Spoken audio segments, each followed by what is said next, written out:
May bagong kainan na naman tayo nga natukiban, guys. Abaw, hindi gid nila sinabi sa atin na kakabukas ng gali ng kalanaan na ito ba? Buti na lang napadaan tayo dito. At mabuti na lang guys, dito sa restaurant na ito ay makakain natin ang paborito natin nga sushi, may mga rice balls at ito kung gusto mo magpakaldo kung maghigop-higop ng sabaw, patok dito guys ang kanilang ramen nga puwerte kakampyon. Dali na, nagawan ta.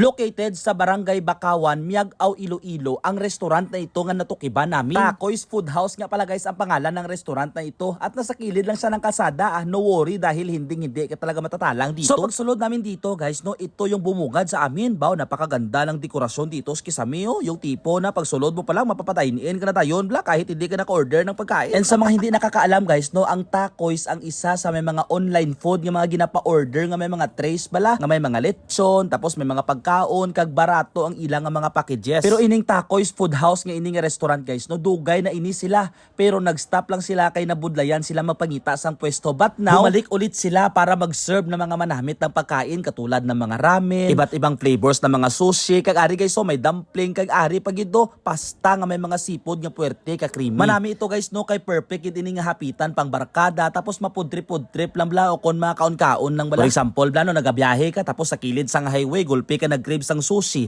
pwede kagid guys kahapit diri kay nasa kilid lang sila sang highway. Abi kay tistingan abi natin itong sushi na ito. Bao puwerte guys, so itsura pa lang punong-puno na pagkagat natin dito. Manamit gali yung sabor nito guys, no, kay kun uusangin mo siya, may nagabot ng artista o sino itong tao na ito man. Nakahabol pa dito yung tropa ko nga sila on TV.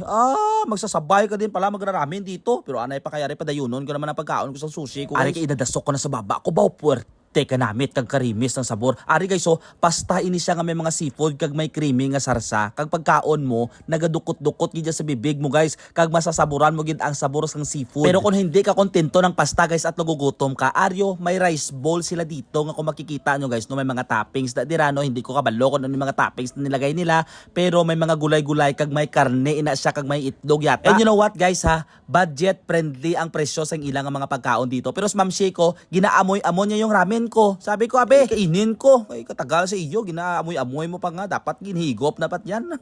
Pero in fairness guys ha, solid man ang sabor sang ilang ramen. As in, makabulong gid sa kauhaw kung gusto mo magpakaldo. Kaya sa mga followers ko dyan nga mga taga Miag-Aw, no, especially sa mga lapit sa Bakawan, no, lagawin nyo guys ang Takoy's Food House kag tilawan ang ilang mga pagkain. At para sureball nga makapunta kayo dito guys, yung landmark malapit lang guys, no, sa may Bakawan, Mambatad Elementary School, no. Kung papunta ka ng Iloilo, Antes. Pero kung nabudlayan ka pa rin sa paghanap, i-search mo na lang dyan sa Google Map, Takoy's Lechon House. Kay lalabas na siya, no? Amo na siya guys ang pwesto nila dito. So I think that's all for today's video guys, no? Don't forget to share this video para mabalaan sang aton nga mga tropa. Kag make sure nga naka-follow ka sa aton nga Facebook page para updated ka.